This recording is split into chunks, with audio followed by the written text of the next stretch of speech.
All right, I'll introduce Matt here. That was better than C-SPAN, I think, but not sure how the audience is reacting to all of that troubling news. Okay, Matt Burgess is a professor at University of Colorado at Boulder, professor of environmental studies. He's going to talk to us about how economic growth and climate change are related. Matt. Yeah, thanks everybody. This isn't turned up. Is there a clicker? I see one, but I don't. I see two. So yeah, it looks like a clicker to me. Great. Well, thank you all for having me. What I want to do, and I promise to have some bad news and some good news in this talk. So I'm not from Sarasota, obviously. I live in Colorado. I'm actually originally from Montreal in Canada. And what I study in this space is the big picture. So I'm going to talk about the last 300 years of economic growth and CO2 emissions, and then use that to think about what the next 80 years might look like, and then tell you about how little we know at the global scale about the feedbacks between economic growth, climate change, mitigation, and adaptation. There's lots of really smart people working on it, but there are a lot of big unanswered questions. So if there's young people in the audience who are in school and thinking about what should I study, what should I do my PhD in, I think environmental macroeconomics would be a good one. Okay, so a brief history of economic growth and CO2 emissions. Our economy has gotten a lot bigger in the last 200 years, roughly 100 times bigger. One small, what just happened in the back there? One small rejoinder to something that Bob said is that it's not actually as much about population anymore as we think. So some of the newer forecasts for example, have the global population declining in the second half of the 21st century, with some really interesting geopolitical implications. China might lose, something like half of its population in some of the lower scenarios. So our economy has increased by about a factor of 100 in terms of overall GDP. Our affluence, our GDP per capita, globally has increased by a factor of 10, and has increased more in rich countries here. Now, per capita GDP is not perfectly correlated with human well-being, but it is not uncorrelated either. So think about what your life would look like if you were 10 times richer or 10 times poorer. That's not a small difference in your life. And again, this is globally on average, it's an even bigger number here. So the last 200 years is partly a story of increasing CO2 emissions and other kinds of environmental impacts, more mass of humanity and human stuff than the biosphere, as Bob was talking about. But it's also a big improvement in our standard of living. And I don't have a ton of slides on this, but almost every measure of human well-being, almost everywhere, has increased in the last 200 years. But of course, we need energy to do all these things. And so you have about a 30 times increase in energy consumption, which unfortunately is still mostly fossil. So the red, that's traditional biomass, is basically burning wood, coal in gray, oil in blue, gas in purple, and then you see nuclear and renewables up at the top. So it's a growing fraction of our energy system, but globally it's still not that big, not as big as we'd like it to be. And of course, that's related to our CO2 emissions. So this is a figure from a couple years ago from Glenn Peters, who's a really famous climate scientist in Norway, showing how fast our emissions have gone up in the last 200 years, and then how fast they would need to go down to get to net zero by 2050. Now, one really interesting, somewhat good news in the last month is that the there's been a revision in our understanding of past land use emissions. That's the yellowish part up there that I don't have in this slide. But there's been a revision to how we've measured those emissions, and now they're saying that we've been globally flat in total emissions for about a decade because we didn't have as much land use emissions in the last 20 years as we thought. But we're still, the steepness of where we need to go is still pretty similar. I had a paper come out yesterday on the idea that economic growth is slowing down and we're not paying attention to it. And it's actually been happening for 50 years here already. So this is looking at, and it looks like it's distorted a little bit when it moved to landscape. But what this is showing is a 21-year moving average of per capita GDP growth. And a 21-year moving average means you take the focal year, 10 years before, 10 years after, and you average it, and that gets rid of the noise, because of course you have the business cycle, economic growth bounces around, and this lets you see the long-term trend. And the long-term trend is that there was not very much GDP per capita growth before the 1800s. Have any of you heard of Thomas Malthus? Yeah, right. So Malthus now, in a lot of environmental circles, is derided because he had this very pessimistic vision that as we became more productive in our land, we were just going to produce more people, and so we would never escape from poverty. And of course, now we know that's not true. But when he was writing that in 1798, it roughly was true. We did have what's called Malthusian growth. And we escaped that through the demographic transition. So at some point, as we got richer, our birth rate started to go down. And so then we didn't just eat up all of our productivity gains with more people. And so the growth, per capita GDP growth, goes up, and then it dips in the world wars. Again, because I'm using a 20-year moving average, the world wars get kind of lumped together. And then there's a peak in around the 1960, and then a valley, and then another peak. And then you can't do a 21-year moving average in the last 10 years of your data because you need 10 years after. So what I've done to show what the recent trend looks like is I fit a line through the annual growth from 2005 to 2021, including the April 2020 forecast from the IMF, which, as we now know, was a too optimistic forecast of this V-shaped recovery. So reality is probably slightly lower than what these red lines are showing. And the top is the world, the bottom is the OECD using the 1990 members. So it's not all the current OECD countries, it's the 1990 OECD countries, basically US and Canada, Western Europe, and other Western offshoots, and Japan.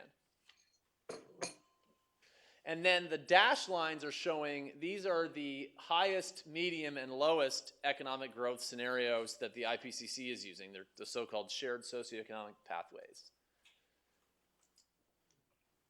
And so the two things that I want to draw your attention to on these scenarios, they all agree that economic growth, as per capita GDP, is going to slow somewhat this century.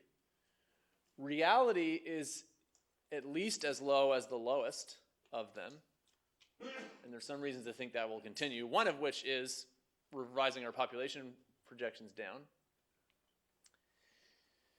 And we've seen this smooth in rich countries, this smooth rise in, peaking around 1960, 1970, and then a smooth decline. And the global picture is actually similar, it's just staggered. So it's not that there was the world wars were a big calamity for economic growth. The next valley, around the 80s and 90s, that's just basically the OECD countries had their peak, and then China has had its peak between 2000 and 2010. And so that's just the space in the middle.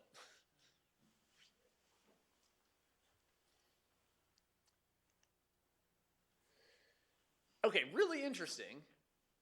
So this is Tillman was one of my PhD advisors, and he's actually an ecologist. And this is a figure that's buried in the supplement of one of his famous papers on projecting global food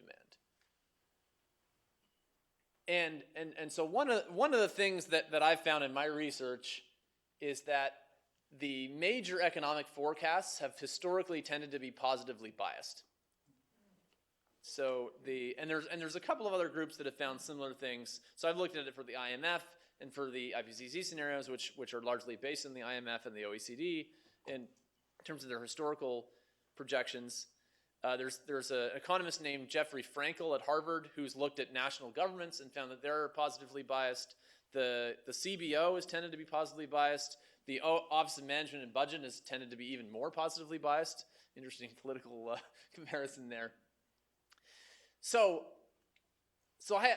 last November, I had published a paper that pointed out that the economic bias in the IMF had led to somewhat of a bias in some of the IPCC scenarios in terms of the economics.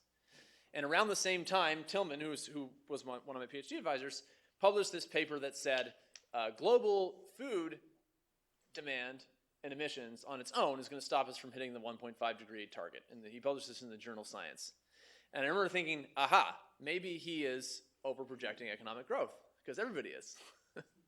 So I went and looked under the hood, and it turns out he has his own in-house economic projection that's based on this observation that a famous macroeconomist named Baumol made several decades ago, that if you look at, does this pointer work? Hey, look at that. So what he's done is he's grouped countries by basically bins of income. So, the richest countries, then the next richest countries, and so on. If you plot GDP, per capita GDP, against, this is just per capita GDP growth. He gives it a weird name because he's an ecologist. That's what ecologists would call it. But it's just per capita GDP growth. It actually fits this, each of these dots is a year in one of these. It actually fits what's called a Kuznets curve quite well. One of the things that is preliminary, so I may have to walk it back in a couple months, but I'll tell you as a preview, I have a postdoc who's using this kind of a projection with updated data and comparing it at the levels of large economic aggregates to the IMF forecasts. And in the medium run, so you're looking 3 to 5 years out, this is better. And how does this project? Basically, you have a per capita GDP level against a per capita GDP rate. That specifies a differential equation. For those of you who are atmospheric scientists in the room, you can run that forward. Or in English, what that means is, if this is how rich you are, and this says how fast you grow, then that tells you how rich you are next year. See, we use this jargon so we sound smart, so that you all pay us money thinking that we're doing smart things. Okay, and so what I want to draw your attention to is there's this declining trend. As you get richer, your growth gets slower, and that's been pretty consistent. So, so Tillman notices this on 1961 to 2009 data. Baumol, which is where he got the idea, who I think was looking at 1950 to 1980 data. If you go back one, you can see, right, this is, moving down this curve is what's happening in the OECD for the last 50 years and, in the middle income countries now. Do you have a pointer? Yeah. We can't see it. It's pretty small, yeah. Yeah, sorry. Okay, so why are we moving down? This is a subject of debate in macroeconomics right now. But probably the two most widely accepted reasons, which Dietrich Vollrath summarizes in this excellent book, Fully Grown, that came out recently, is our populations are aging, and that means that we have lower birth rates, as we're disproportionately older, we have a smaller labor force, we have fewer people, so we have less demand.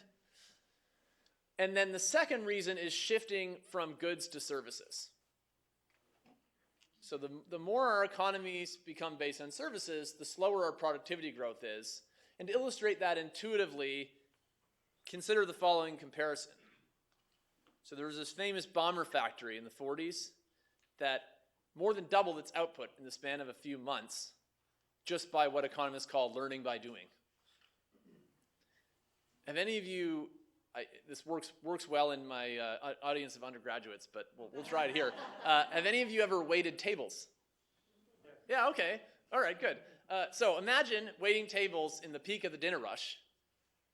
Do you think you could teach yourself to wait twice as many tables in the peak of the dinner rush in a few months? Yes or no? Yes. Okay, well, you all are super productive then. Most people I ask this question to say no.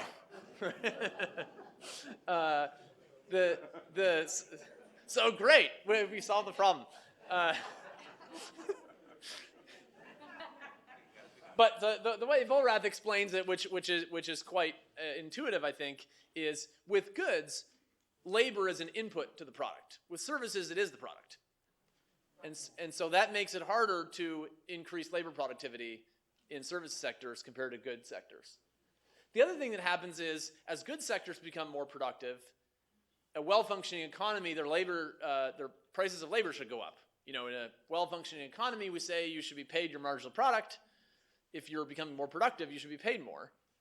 Well, the service sectors still have to compete for labor with the good sectors. So if the wages in good sectors go up, then the wages also go up in service sectors, which lowers their productivity if the wage increase is not coming from their productivity.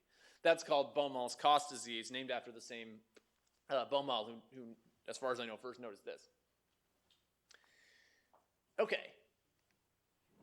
So I have a postdoc who is super smart. His name's Ryan Langdorf. He has taken this idea with newer data and projected out to 2100.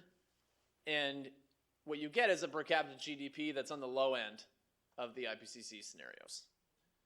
And that kind of looks like history too, right? We have a couple of big recessions in here. Okay. So that might be where we headed, kind of in the low range of what experts project is our hypothesis. So what else besides our economy is driving our emissions? It's where we get our energy, right? Our economy determines how much energy that we demand. Energy efficiency matters too, but then where are we getting our energy? So this is a plot from, and I notice Bob used this website too, Our World in Data. It's this fabulous website that has, it's basically what it sounds like. It's Our World in Data. They have data on almost anything. So in the 1800s, most of our energy came from burning wood. Wood is not very energy dense compared to fossil fuels, other fossil fuels. And so that means that we're quite carbon inefficient when we're burning wood. We're producing a lot of carbon per unit energy and therefore per unit wealth. Then we started replacing that with coal in 1900, and then oil, and then gas, and now we're starting to bring in nuclears and renewables. So here we're using something that's carbon, and it's very not energy dense and very inefficient. Here is still carbon, but more energy dense, and now we're starting to see some things that are not carbon. And so what that translates into, if you want to think about, okay, what is driving emissions besides GDP, you can think of how much carbon are we burning per dollar GDP. And that you can think of it as the carbon intensity of the economy. Where's my pointer? Okay, so we can look at that going back to 1850, and you can see that the carbon intensity of GDP in the US, some good news, actually peaked in the early 1900s. Because again, we started switching towards more energy-dense fuels, even though they were still carbon, and also urbanization makes our economy more energy efficient, for example. And globally similar, peaks in the early 1900s. And so now this is CO2 over GDP. This is not CO2, right? CO2 over GDP can go down while CO2 goes up because GDP is the denominator, right? So if you're looking at this and like carbon emissions are going up, what are you talking about? That's not inconsistent. Okay, but more good news, right? Rich countries did this. If you look at Britain's, it's pretty, we don't have these data going back this far for all rich countries, but we do have it for the US and Britain. Britain's looks pretty similar to the US. Thankfully, today's poorer regions are not going all the way up here, right? Because they have, they don't have to go through a big wood burning phase. They can go on coal as India does, right? And as China has been doing. And actually, there's been declines in this carbon intensity of GDP in all these regions shown, and I think most regions globally, and in the world as a whole. So that's good. That's good news. Now again, GDP is the denominator. So, and assuming we don't want to bring GDP to zero, we need this. Where's my pointer? We need this to go to zero if we're gonna get off of carbon. And as I showed a few slides ago, with the challenge of getting to net zero, it's not going to zero fast enough. Okay, so economic growth probably on the low end of IPCC scenarios is what I think. What about CO2 emissions? This is a figure from the Climate Action Tracker, and they say that current policies take us between 2.7 and 3.1 degrees Celsius warming by 2100. Pledges and targets 2.4, optimistic net zero 2.0, and we've got to do a lot more to get under 2. And you might recall Bob referred a lot to 2 degrees and 3 degrees in his talk, right? That's because that's basically what we're looking at currently, and depending on how much more ambitious we get. Now, as Bob showed you, some of those 2 to 3 degree scenarios look pretty ugly in some places, right? So we have a problem. But if you remember at the beginning of his first talk, he showed the IPCC's range of scenarios that included 4 to 5 degrees scenarios, right? Those don't look very likely. So this is a figure from a paper in the journal Nature by Zeke Housefather and Glenn Peters, two very well-known climate scientists, where they compare, these are the range of these IPCC scenarios. So the 8.5, now they call it SSP 5, 8.5. They used to call it RCP 8.5 is the hottest. The 1.5 degree scenarios are the coldest. And then, or at least warm, still warm. And then they're comparing to historical data, and these 2 scenarios that used to go to 2040 now go to 2050 of the International Energy Agency. And this is current policies that says we're already doing and nothing else until 2040. We don't add any new climate policies until 2040. So a relatively pessimistic business as usual. That's what they were saying in 2019 in red. They've gone down a little bit now. And then this is pledge policy. So we do what we promised and nothing else.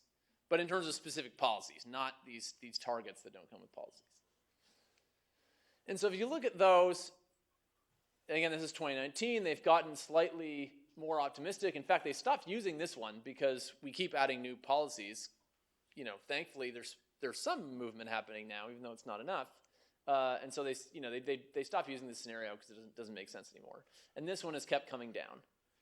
And so if you look at, they looked at which of these IPCC scenarios are most consistent with these ones up to 2040, and they get about 2.5. My colleagues and I have a paper in review now where we use the newer one, the newer IEA projections, and we get between 2 and 2.5. Now, these scenarios assume quite a lot of carbon capture in the second half of the century. So, and they also assume that we're going to keep getting more ambitious. So it's not like we're at 2.5 and we do more, we get lower. It's if we increase our ambition in the way that the people who made these scenarios imagine, we might be into the low 2s. Again, as Bob showed you, that's still a problem, and we still need to plan for it and adapt to it in addition to mitigate it. But it's not 5. And there still are some quite a lot of studies that do impact projections that use this and sort of don't look at what's under the hood. Now, okay, some somewhat bad news. The reason that we are off these hot ones, unfortunately, is not so much about what we've done. It's about weird economics that you need to get that hot. So this is the coal per capita. It's basically been flat for 100 years. The IEA says it's going to go down a little bit. These are the two hottest scenarios that I showed on this slide, right? So this is, where's my pointer? SSP 3.7, SSP 5.8.5. Okay, so the main difference between these two is economic growth. Both of these are what we call baseline scenarios. So you turn off all the climate policies, people go all in on coal. And so in this one, they don't have as much economic growth, and so their coal increases to 2,100, and this one it goes up by a factor of 6. And the reason why it goes so much higher in this one is that people are really rich. So this scenario imagines that every region of the world has a GDP per capita above 100K. Honey, Billy Bob, I'm participating in a seminar here at home. Can you take care of putting? Please mute your mic. Please mute your mic. All right, thank you. Have a great weekend. I'll see you Monday. All right, bye. Okay.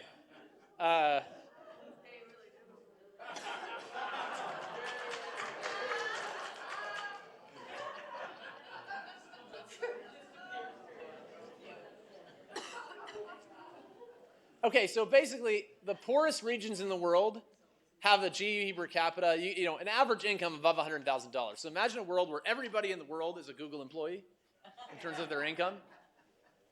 And they need to be that rich for us to get this hot. And if we get this hot, this is for Bob Carell, our days above deadly wet bulb temperature are over 300 in most of the tropics. So if we're going to get this hot, we have to go all in on coal, be ultra rich, and be unlivable at the same time. That just doesn't make sense. But the thing is, and there's really, really smart people doing these things, but you've got, people who study this thing and this thing and this thing, and some of these things get lost in translation. Okay, so the point of all this is, where do I think economic growth is heading? I think it's heading to the low end of the projections. Same thing for population growth, even though I hadn't showed it. The emissions are consistent with what we call median climate sensitivity. So unless feedbacks of melting permafrost and melting ice caps with albedo and things like that cause big tipping points in the climate system, we're looking at 2 to 3 degrees of warming. That closer to 2 if we do more, closer to 3 if we do less, and hopefully Bob's presentation convinced you that we should do more. That 2 is better than 3. But thankfully, not 4.5. Okay, so the other thing that Bob asked me to talk about was, what are the economic impacts likely to be? So how much economic damage will climate change cause at a global scale? Again, I'm not an expert on the Sarasota region. Will our societies be richer or poorer on average in 2100? This is a really important question, especially when you're thinking about our kids who are afraid to have kids. Right? How much will mitigation and adaptation cost, and what will be the economic impact of mitigation and adaptation? And at a global scale, here's what I think the answer is. We don't know. Probably richer, but we don't know. We don't know, and we don't know. I'm going to explain that. Okay, so how much damage cost? There are some of the smartest people in the world thinking about this, right? So Marshall Burke is one of the best climate economists alive today. Bill Nordhaus is the only climate economist to win the Nobel Prize. in economics, right? So these are really, really, really smart people, and these are different estimates. Each of these dots is a study estimating what is the GDP impact percent of different amounts of warming in degrees Celsius. So again, 2 to 3, 5, maybe 3 to 10% or something global GDP. If you believe these guys, and then there's Burke over here that says at 4 degrees of warming, you're looking at it about minus 25%. Okay, so these are all pretty close together. Why am I saying we don't know? Well, these ones have been criticized for. So how do you do this, right? So a lot of the earlier studies used to either do basically you look at each sector and you add it up. So we can estimate the damages in agriculture. That's probably the easiest sector to estimate. And so you add it up across sectors. But of course you have huge holes in that. There's just some sectors we don't have estimates for. And so what do you assume about those sectors? And so some of these low ones have assumed that sectors that are inside don't get damaged. And in some cases, that adds up to assuming that 90% of the economy doesn't get damaged. And surprise, the damage never exceeds 10% if you assume 90% doesn't get damaged, right? They don't all do that, but that's a criticism that's been leveled at some of these. This criticism is articulated sharply by Steve Keen in a paper that's literally called "The Appallingly Bad Neoclassical Economics of Climate Change." That's the title. Okay, so Keen argues that be skeptical of these ones, and Burke seems promising. Okay, so what does Burke do? Burke says, let's do a purely statistical approach, because then we can capture damages in sectors that we haven't done a specific sectoral study of. But there's lots of things that affect the economy besides the climate. So you have to control for all these factors statistically. And so what they end up doing is comparing year-to-year changes in growth with year-to-year changes in climate, with a ton of regression controls. And so, that raises the question of how much does that consider adaptation if you're looking at year-to-year effects. They argue that it does. Okay, so if you look forward, they say, now this is they use RCP 8.5, unfortunately. So this is unrealistically hot projection, as I hope I've convinced you. But they get a very high damage number, right? So most places in the tropics are losing something like 70 to 75% of their GDP. Again, in this slightly too hot scenario. If you use a colder scenario, it's probably less than that, but still quite a lot. But it's still, as a very high-end estimate, it's useful for asking the question of will we be richer or will we be poorer? And so they compare these damage estimates with imagining these economics or these economics, and they say we're still richer than today if we have these economics and these damages because we've gotten so much richer. Think about poor countries have gotten more than if you take away 70% of this and you're still above where we are now. Now that's not true in this one. About 40% of the world is poorer in 2100, and if you take this economics with this climate, but that's impossible because you can't demand enough coal, even if you went all in on coal, to get this hot with this economics. So that's where I get probably richer. Now, the other thing is, again, Marshall Burke is one of the smartest people in the world studying this, and I can't think of a better way to estimate the damages than he does. But if you look at this is another paper where they use the same method and ask how much damage or gain from climate change has there already been since 1960. And here I have to admit, as a Canadian, I find some reasons for a little bit of skepticism. So according to this estimate, which uses the same statistical model as the last one I showed you, Canada is about a third richer than we would be if not for climate change we've already seen. So Canada would be, Estonia without historical climate change. Really? It's not like America would be any poorer. America would be slightly richer without this. So I don't know. I don't mean this as a criticism. I can't think of a better way to do it, but I'm a little bit skeptical of this, which makes me wonder if I should also be skeptical of this. And so if we go back to this one, there's good reasons to think these ones might be too low. I think there's maybe some reasons to think this one might be too high. We don't know. Right? Okay, some more good news. If you think about adaptation, right? As Bob eloquently presented, there are some types of natural disasters that are getting worse and are going to continue to get worse. But so far, our adaptation has outrun that in the scale of the last century. So if you look at deaths per million people from natural disasters, it's gone way, way, way, way down. Now, it's not because these things aren't happening. It's just that we're, again, so far adapting faster. What about damages? If you compare damages to GDP, this is a paper looking at 50-kilometer radius of the event, 100-kilometer, 200-kilometer, 400-kilometer. Damage as a percentage of exposed GDP in that radius in richer countries, poorer countries on an average for different types of disasters. All the lines go down since the late 80s. So our damages in raw dollars have gone up, but our damages compared to our wealth have gone down. Now, part of that's adaptation. Think about, Ida compared to Katrina, how damaging those were to New Orleans. There were some important steps to prepare that were taken in between. Unfortunately, that's an example of what Bob was describing as Americans reacting rather than getting ahead of it.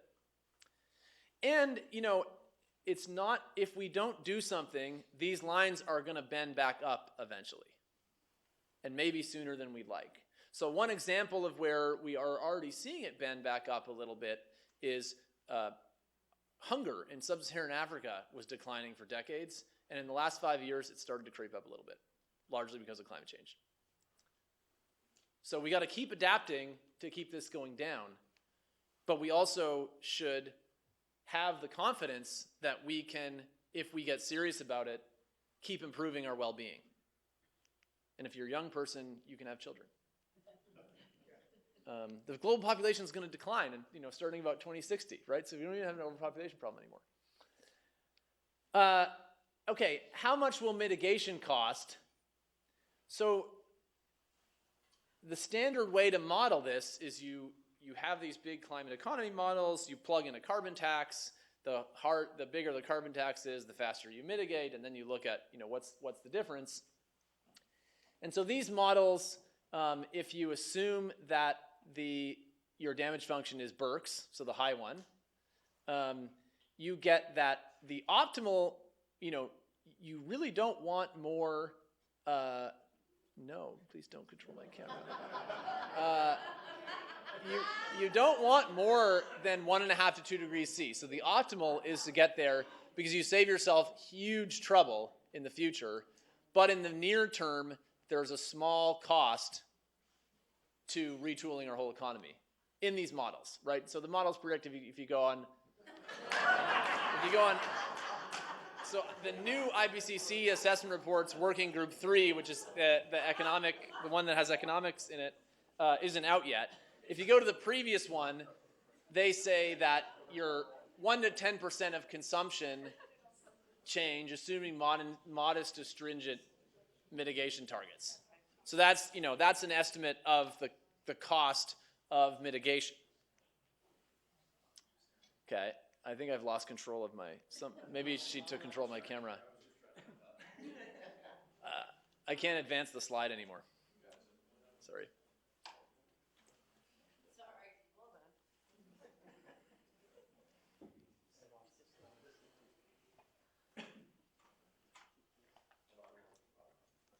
There we go. Okay.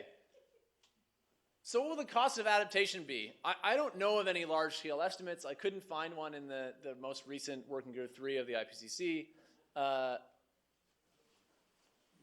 But we need to do it, right? The not doing it is costlier. Okay, so now more good news. And again, sorry that as we move to landscape, some of these slides got distorted. We have been underestimating the improvements in solar technology. So this is what the IEA thought that solar was going to do in 2009, 2010. Basically, every year they think it's going to plateau, and this is what it's actually done. Coal looks the opposite, right? Here's what we thought coal was going to do in 2013, and then 2014, and so on. And now this is what we're going to do now. So we've been conservative in our estimate of how quickly the technology and the adoption was going to advance, and that's good news. And so that, to the extent that that's baked into some of these models, maybe it's going to be cheaper than we think to mitigate. And there are things I think are positive to consider, right? These models just put in a carbon tax and see what happens in a fairly simplified framework. I'm not sure that they're completely capturing the high return on investment that infrastructure has, right? If we build a bunch of infrastructure, those dollars go to jobs, and those workers become consumers, and that grows the economy. Infrastructure tends to have high multiplier. So, that leads me to think that the mitigation costs may be lower than we think, in the sense that it might be a really, as Bob said, a really good economic opportunity. And then there's also some estimates that if you replace fossil fuels with renewables, the number of jobs go up. So that's also good news. Okay, so to summarize, I think the economic growth outlook is uncertain, but I would argue that recent history is most consistent with the low end of the expert and IPCC range. The climate change outlook, we're probably headed for between 2 to 3 degrees by 2100, 2 if we do more, 3 if we do less, but not 4 and 5 degrees. Anytime you see a headline, some kind of apocalyptic sounding headline in the New York Times, click through the study and see if they use RCP 8.5. Surprising fraction of the time, the answer is yes. Economic damages, I don't think we know, but I think it's more likely than not that most, if not all, the world is going to be richer in 2100 than it is today. We're still going to have problems. We need to deal with it, but there's some optimism for you. However, the impacts are going to be highly unequal, right? Think about the example of air conditioning and heat deaths, right? So we really need to, it's not just about climate change, it's also about climate justice. We have to make sure that we are helping poor countries develop and adapt and improve their standard of living, in addition to mitigating so that they don't have to deal with the worst effects of warming. And then energy agencies have severely underestimated the pace of the energy transition, and multipliers from building clean infrastructure are unknown, but probably high. And so I would guess that transitioning is better for the economy than we might think. And I think that's it. So thank you.